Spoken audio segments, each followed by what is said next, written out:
કાનો, ગોપાલ આ બંને નામનું લગભગ મતલબ પાછું જગદીશ જેવો જ થાય.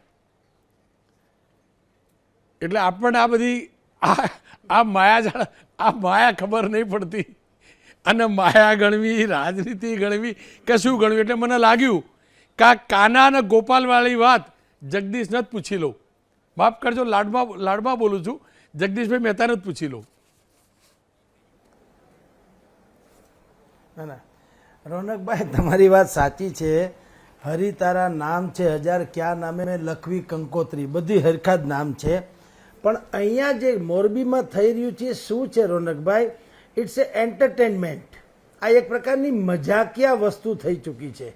જેમ ઈસુદાનભાઈએ કીધું પ્રમાણમાં ઠીક વાત છે કે ભાઈ મોરબીમાં જો તમારે ચેલેન્જ આપવી હોય તો ઓબ્વિયસલી તમારે મોરબીથી જ રાજીનામું આપવું પડે. એમાં ગોપાલ ઇટાલિયાએ ન્યાથી રાજીનામાનો ક્યાં સવાલ છે? અહીંયા આમ આદમી પાર્ટી લડશે, કોઈ પણ માણસ લડશે, XYZ. આ જે અત્યારે જે બંનેના વિડિયા થયા એમાં કેવો પ્રોબ્લેમ છે. પહેલાં બોણી કરી કાંતિભાઈ અમૃતિયાએ, એણે કીધું કે ભાઈ તમે જો અહીં લડવું હોય તો આવી જાઓ, હું 2 કરોડ રૂપિયા હારી જઈશ તો આપી જઈશ. એના જવાબમાં ગોપાલ ઇટાલિયાનો વિડીયો છે, એમાં એણે એમ નથી કીધું કે હું રાજીનામું આપીશ. એણે કીધું તમારી ચેલેન્જ સ્વીકાર્ય છે, એટલે કે મોરબીમાં જો તમે રાજીનામું આપો તો ઓબ્વિયસલી મોરબીમાં પેટા ચૂંટણી થાય અને આમ આદમી પાર્ટી ચેલેન્જ ઉપાડી લેશે, જીતે હારે જનતા નક્કી કરશે. એમાં સીધી ખબર પડી કાંતિભાઈ અમૃતિયાને કે આપણે ભેરવાઈ પડ્યા છે. એટલે એણે ત્રીજો વિડીયો બહાર પાડીને આજે બાપવાળી બાપમાં ફેર ત્યાં સુધી પહોંચ્યા છે. હવે એ બધું જવા દઈએ. મૂળ વાત એવી છે રોનકભાઈ કે હવે આ ચૂંટણી જે છે હવે એમાં એકાધિકાર જેવું થઈ ગયું છે. કોઈ વિકાસમાં કોઈને ચેલેન્જ નહીં મારે. આ જ વાત જે છે કાંતિભાઈ અમૃતિયાએ જો એમ કીધું હોત કે કોઈ પણને લઈ આવો મારા 30 વર્ષના શાસનમાં, કોઈ સોસાયટીમાં એવો કોઈ સમસ્યા નથી કે જેનો આ લોકો હોબાળો મચાવે છે. અત્યારે એણે શું કીધું, 2-3 વર્ષથી હું જીત્યા છે અને વિસાવદરની બેઠક હું જીતી ગયા, આણે ઉપાડો લીધો છે. જો તમને કહું હકીકતે કોઈકને ખબર હોય કે ન હોય પેટમાં ક્યાં દુખે છે એ કહું આપને. કાંતિભાઈ અમૃતિયા જેને ઉપાડો કહે છે એ કોનો ઉપાડો છે? એ આનો નથી ભાઈને, ગોપાલ ઇટાલિયાનો નથી. એ ગોપાલ ઇટાલિયાના ભાણે જ થાય છે. અને એણે ગઈ ચૂંટણીમાં ચૂંટણી લડી હતી. એનું નામ છે પંકજભાઈ રાણસરિયા. જી, તમારી મોરબીમાં જેટલી સોસાયટીમાં એક ચોક્કસ પેટર્નથી આંદોલન ચાલી રહ્યું છે. એ ચિત્રકૂટ સોસાયટી હોય, નાની કેનાલ રોડ હોય, કન્યા છાત્રાલય રોડ હોય, પંચાસરા રોડ હોય કે પછી અન્ય રોડ હોય, ચોક્કસ પેટર્નથી. પેટર્ન શું છે ખબર છે? બધાએ રોડ ઉપર બેસી જવાનું, ટ્રાફિક જામ, અને મ્યુનિસિપલ કમિશનર, કલેક્ટર યા બીજા કોઈ એને જ કહેવાનું કે તમે અમારી સોસાયટીમાં હાલી બતાવો. તમે જો ચાલી શકો તો અમે માનશું કે તમારે વિકાસમાં કાંઈ અધૂરપ નથી. તમને હાલવામાં મુશ્કેલી પડે, તમારે સમજવું અમને મુશ્કેલી પડે છે. હવે આ સીધી વાતની એટલી અસર થઈ કે એક વખત કમિશનર મિસ્ટર ઝવેરી અને બાકી ડેપ્યુટી કમિશનર સ્વપ્નિલ ખરે, આ બધા કલેક્ટર ઝવેરી, કમિશનર સ્વપ્નિલ ખરે અને ડેપ્યુટી કમિશનર, આ બધા લોકો એક સોસાયટીમાં ચાલવા ગયા.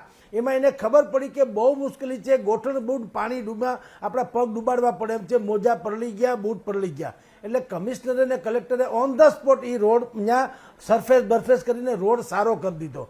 હવે થયું શું, એક સોસાયટીમાં આવું થયું એટલે બીજામાં એ પલીતો ચપાણો, બીજામાં ત્રીજામાં થયું. બધાએ કીધું કે આપણે ઉકેલ લાવવો હોય તો ધરણાની પેટર્ન છે બહેતરીન છે, ચક્કાજામ કરો. એ ચક્કાજામ કર્યા એટલે ચારેકોર ઓબાળો થયો કે ભાઈ ધારાસભ્ય તો દેખાતા નથી, જનતા ચક્કાજામ કરે તો where is the mister Amrutiya? Kanti Amrutiya છે ક્યાં? હવે વાત ત્યાંથી શરૂ થાય રોનકભાઈ. કાંતિભાઈની વાત આવી એટલે કાંતિભાઈએ તપાસ કરી કે આ બધું કોણ ચલાવે છે. ખબર પડી આમ આદમી પાર્ટીના પંકજભાઈ રાણસરિયા જેના કૌટુંબિક ભાણેજ થાય એ સહિતના લોકો આ બધું ચલાવી રહ્યા છે. હવે આ વાત જ્યારે ખબર પડી એટલે સ્વાભાવિક જ એને ઉશ્કેરાટ થાય કે કાંતિભાઈ સ્વાભાવિક જ છે, જરાક તોફાની સ્વભાવના તો છે. એનો પાસ્ટ, એનો ભૂતકાળ તમે જુઓ તો આપણે બધા છાપરે ચડેલો છે, એ કંઈ ખોટું નથી. તેમ છતાં એની લોકપ્રિયતા એવી છે કે 5-6 ટર્મથી જીતાય છે, એમાંય ના નથી. અબજોપતિ માણસ છે અને અડધી રાતે હોકારાનું કામ કરવા માટે ટેવાયેલા છે, એ પણ આપણે અખબારોમાં વાંચ્યું છે. એટલે કાંતિભાઈને એમ થયું કે જો કાલ સવારે ઉઠીને શત્રુને ઉગતા ડામો, એટલે એણે એમ નક્કી કર્યું કે આમ આદમી પાર્ટીના લોકો જો અમને આવી રીતે કરે અને કંઈક મારે ડખે ચડી જાય એના કરતાં હાલો એક કામ કરીએ, હાથીના પગલામાં હંધાઈ પગલા આવી જાય, ગોપાલને સ્વીકાર કરો એટલે બીજા કોઈ કાઉ કાઉ કાઉ કાઉ ન કરે. એટલે એણે ગોપાલ ઇટાલિયાને ચેલેન્જ મારી, એમાં એ ભરમાઈ પડ્યા. જી જુઓ જગદીશભાઈ, હું પાક્કો હવે સાચો ને આ ક વાળી લીલા સમજવી હોય ને તો જગદીશને જ પૂછવું પડે. તમે જ શરૂઆત કરીને હરિતારા નામ છે હજાર, કયા નામે લખવી કંકુતરી. હવે કંકુતરી લખાય કે ના લખાય, રાજીનામું કોઈ નામે નહીં લખાવાનું એ સ્પષ્ટ થઈ ગયું ને, એ સ્પષ્ટ થઈ ગયું ને જગદીશભાઈ. કંકુતરી નહીં લખાવાની, રાજીનામું એ કોઈનું નહીં લખાવાનું. મારો કહેવું એટલું જ છે જગદીશભાઈ, આ પ્રકારનો ડ્રામા એ ગોપાલ ઇટાલિયા કરતા હોય કે પછી આ કાનાભાઈ કરતા હોય, લોકશાહી માટે આ કેટલું યોગ્ય કેટલું અયોગ્ય કોઈ પણ કરતો હોય, કોઈ પણ.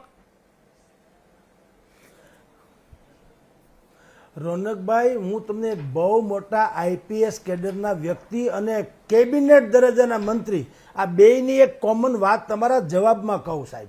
રોનકભાઈ, એણે કીધું કે અત્યારે જે ચૂંટણી થાય છે એ જનતા લડતી જ નથી, નેતા અને પક્ષ લડે છે. એટલે આપણે અત્યારે જેને લોકતંત્ર કહીએ છીએ, લોકતંત્ર નથી, પક્ષતંત્ર છે અને નેતા તંત્ર છે. આમાં લોકો ક્યાંય છે નહીં. નાગરિકો લઘુમતીમાં અને મતદારો બહુમતીમાં. મતદાર એટલે કમિટેડ, એ કમિટેડ મતદારો બહુમતીમાં છે. એટલે આપનો પ્રશ્ન વાજિબ છે, કોઈનું રાજીનામું આવવાનું નથી, ઘીના ઠામમાં ઘી પડ્યું રહેશે. અને હાથે કરીને આમ તો ભાઈએ કાંતિભાઈ અમૃત્યાએ આ હોબાળો છાણે વીછી હાથે કરીને ચડાવ્યો, જેને ડંખ છે. જી